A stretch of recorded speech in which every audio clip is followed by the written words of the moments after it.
welcome to Otaku Saga. I'm Zero. I'm DK. And I'm Rizzo, and today in Anime Reaction, we watched the third episode of Demi-chan wa Kataritai.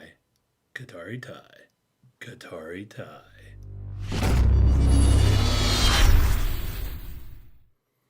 If you want to check out our reaction to the third episode of Demi-chan wa Kataritai, hit that link in the description below. And be sure to give us feedback in the comment section because we love hearing from you. And as always, if you like what you see, subscribe to Otaku Saga. And don't forget to like and share our videos. And thanks for watching.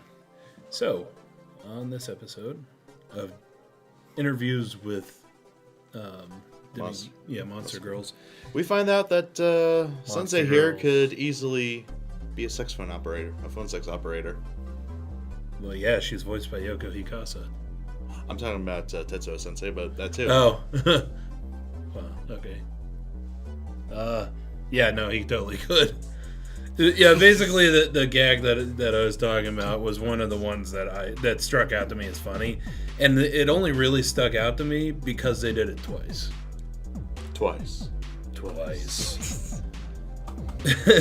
So the first time that they did it was when Sensei was talking to Hikari, and he says they're talking about sucking blood from the romantic connotations of sucking blood. Yeah, and he's like, "Oh, is it like kissing or is it like sex?" Sex. Well, of course, she's a teenage girl. She's a teenage girl, and given the whole situation of what's going on in this anime, she probably likes Sensei too, even though she hasn't outright said anything about it, not like the others. But so obviously the word sex kind of stuck out in her mind, but just the way that they did it. Sex. That was very funny. And then later they did the same thing with Machi, where she had a flashback of when Sensei had complimented her hairstyle because it's basically the same as his. Oh, I kind of like your hair, right? I mean, we kind of match. I mean, it's kind of cool. Kind of cool. We're a match. But anyway, most of the episode was about Sakie, the Succubus teacher. Yes, the Succubus math teacher. And oh my god, what a complicated life she leads. what a lonely life she leads. Yeah, her commute sucks worse than any commute I've ever had. Agreed. I missed the joke. Missed the joke opportunity. What? I walk a lonely road. But yeah, basically, because when she sleeps, she can't really control her powers. So, because of that, she lives in a house in the middle of fucking nowhere. Yeah, unless you want like all the men on her block to, have wet dreams every night. Yeah, so that's one thing. I really want to be her neighbor. The other thing is that since, if she touches a man, then the man gets very, very serious sexual thoughts. Well, not only if she touches a man or falls asleep, but also if she wears revealing clothing. Yeah, well, yeah, it kind of, I think it hinted at that in the first episode. Yeah. But yeah, if she wears clothing that could be seen as sexy, then it basically acts like pheromones, and all the men in the area are going to flock to her. And I could only imagine that any sort of skin showing, even be it arm, just the arms showing, might be enough. That's probably why she wears the gym suit. Yeah. I mean, showing off any sort of legs. Not only that, any sort of skin, really. As a leg guy. I mean, legs. But yeah, so her commute is ridiculously long. She has to wake up at 4 a.m.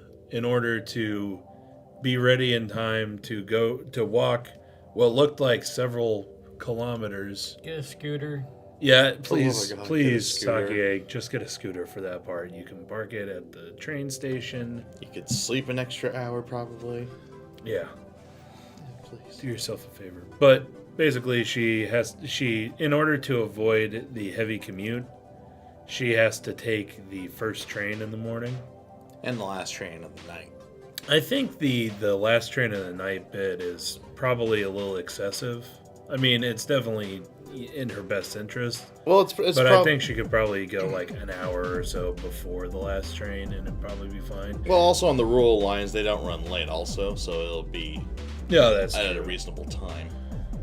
But yeah, the boonies. So she ends up getting to work hecka early, which is actually a good thing because then she ends up cleaning and she looks better to the principal. So all in all, good thing, I guess.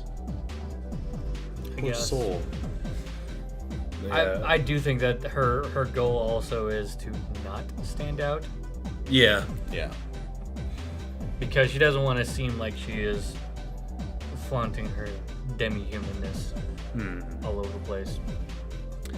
But yeah, so in the first part, we really get a kind of introduction to her powers. We see her accidentally get touched by a male student. A little bump into. Yeah. It was kind of amusing because basically he freezes and then his friend's like, dude, what's up? And he's like, I felt as though I just touched something really sexy. And that's it. And that's it. Oh, wait. Wasn't that teacher a succubus? Yeah, isn't that teacher a succubus? And then that's the end of that. Yeah, that's the end of that. And then we see her fall asleep. As she just she's gets the fuck out of there. Nope's the fuck out. Nope's the fuck out.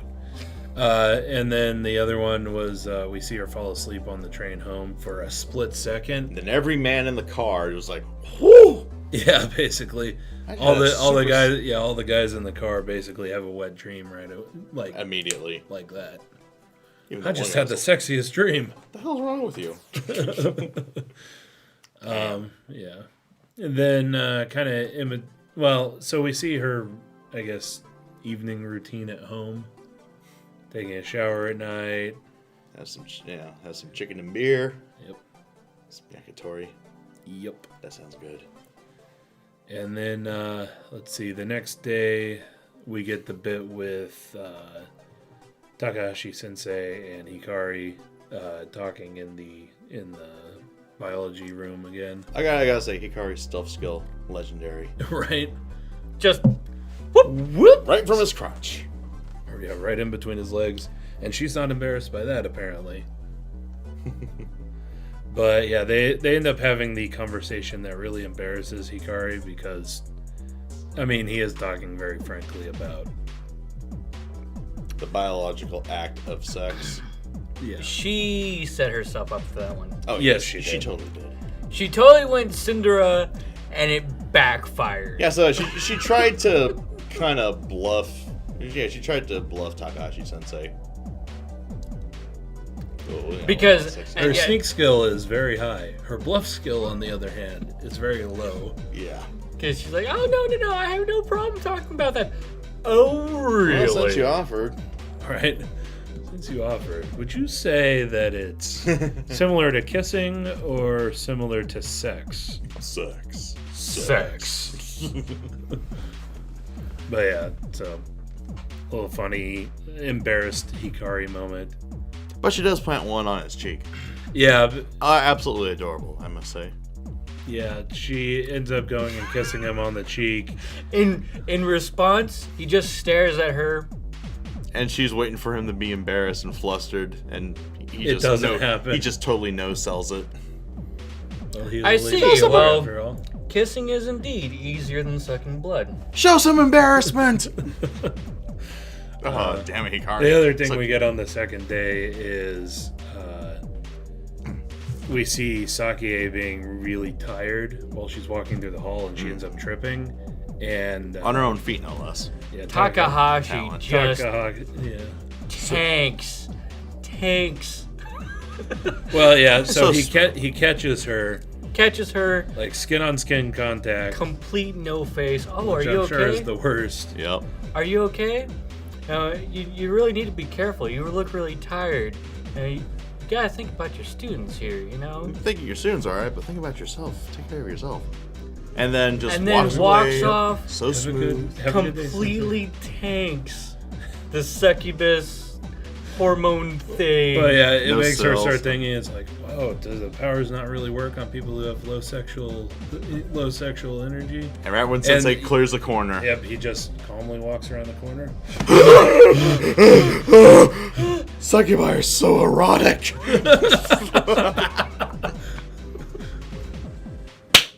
Like a champ. Down boy. I could actually. It looked to me like he was hunched over during that walk down the hallway. I'm sure just he was. A little. He had to be. And then he just closed the corner. But good boy. So smooth, Takahashi. I know. What a trooper. Let's see. We also get a kind of a little part with Yuki. Oh yeah. Basically, we see a part where two of the high school boys are hitting on her and trying to ask her out. Doing squats to demonstrate that they never skip leg day. And I don't remember what the hell anime was from, but I remember just the clip from A&V Hell where the guy rips off his shirt and throws the bra. Classic Nason.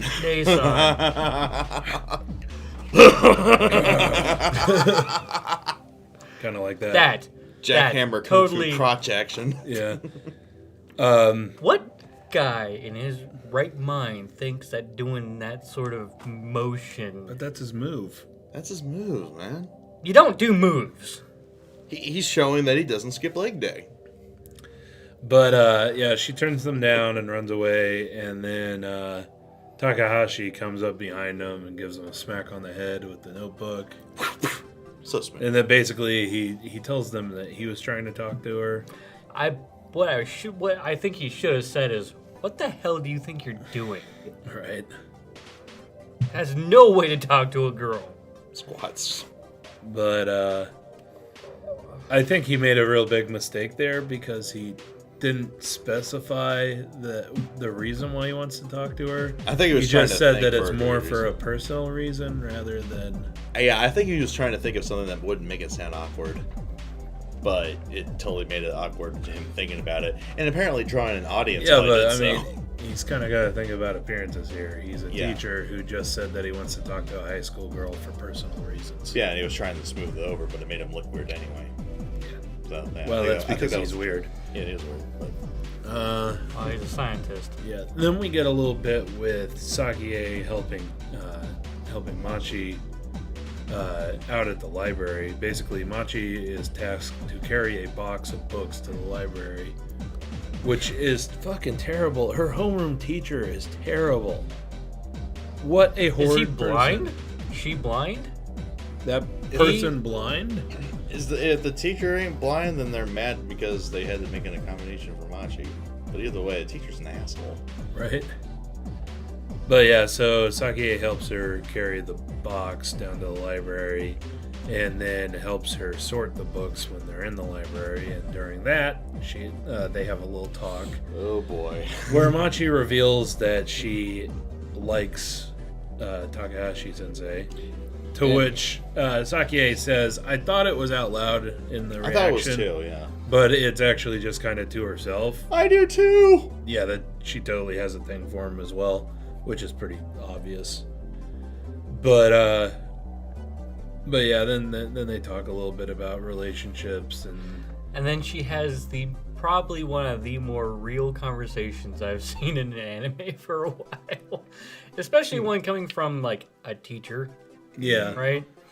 Where she basically says, all of this adulting is actually a huge facade so that kids can look up to them, so that they can be respectable and, they look better in society. Yeah, and stuff like that. Nobody wants to adult. Adulting sucks. Adulting is hard. Adulting sucks dick. But, yeah. At least that might be enjoyable. But yeah, adulting sucks rat turds. But yeah, I like during the conversation when they're talking about Takahashi Sensei, all the little like mental asides that Sakie has. So what do you like about Takahashi Sensei? His arms. I know, right? Yeah, and then you get the image of him flexing. Fucking swole. Yeah. And then, yeah, and then there's the bit talking about the changing clothes style or changing hairstyle or whatever. And probably the best part about all this is all the books that Sake is putting up. Oh my god. The books were on point. An introduction to sex. And of course, she has to fiddle with that one a little longer than the rest of them. Right. Or, actually, you think you forget pull it up? 100 Years of Solitude. 100 Years of Oh, yeah. Oh, like Love and Romance. 100 Years of Solitude. Yeah. Oh my god. The city.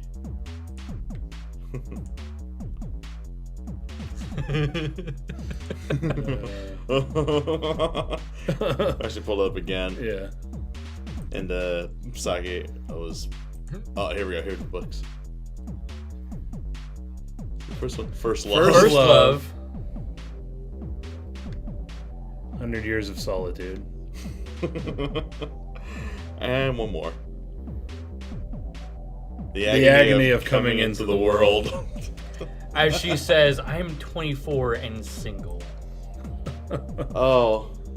Despite all this, That's cute. I'm a real adult. I'm a real adult. 24. Amateur.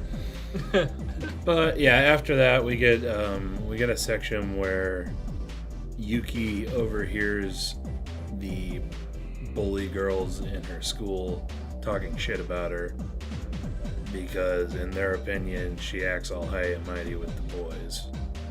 And then she ends up running upstairs and crying, and that I can only assume that not only caused it to rain outside, but that also caused like cold energy to come off of her body, which of course Takahashi runs straight into. And so next episode I think is going to mostly be about Yuki, but it appears as though there's going to be some serious subjects in it too with the other girls, because we got a lot of emotion in the little stinger preview thing. Yeah, the scene from the preview sticks out most to me. Was our poor little snow girl, just crying chest deep in Takahashi Sensei. So this is going to be heavy. I think I saw Hikari. Like, I don't know, it looked like she was looking down and... Well, so I remember a scene where it has the three of the girls sitting in like a lecture hall with, I think, Takahashi Sensei in front of them. Mm-hmm. And she's... Actually, I can probably just pull it up. And she's like yelling and crying at the same time. So... Boom! Just pulled it up. Yeah, it's all three. It's all three of the. It was actually one of the first slides there. That one. Oh, that one. Yeah. Hikari crying. Damn, which is cute. Well animated. Yes. Oh, jeez. But yeah, there was also a part in this where it was talking about the age of the characters.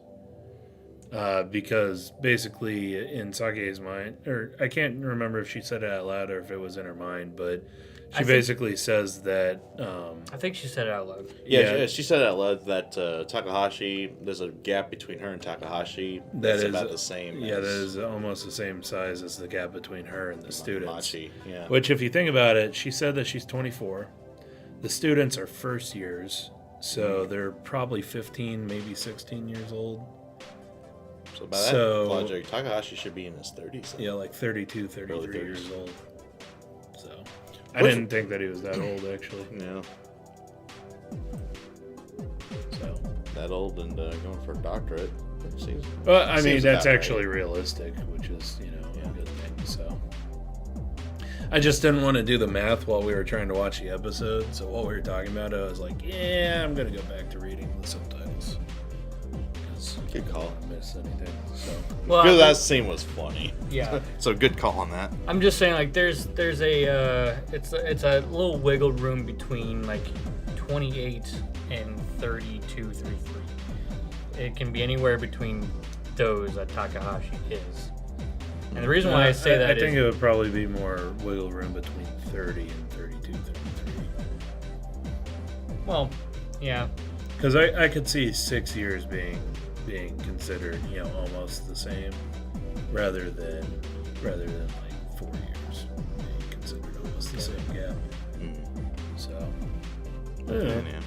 just he is older than we originally thought he was. He's older than us. Lord, Surprising. Anyway, it was another very enjoyable episode. I do not want to wait until next week for the next I know, right? Holy shit! At the very end, that cliffhanger killed me. That cliffhanger, and then the preview where you know that next week is going to be heavy. Yep. So looking forward to it. Very much so, yes. Let us know what you thought of the anime, what you thought of our reaction in the comment section below. Yep, thumbs up if you like it. Thumbs down if you don't. But that's going to do it for this episode of Anime Reaction. As always, I'm DK. I'm Zero. And I'm Rizzo. See you next time. And go ahead and click on my face to go to our most recent Otaku Saga Talks. Click on my face to go to Otaku Saga Gaming, our gaming channel. And click on the waifu to subscribe to Otaku Saga. And check out our new and improved Patreon page.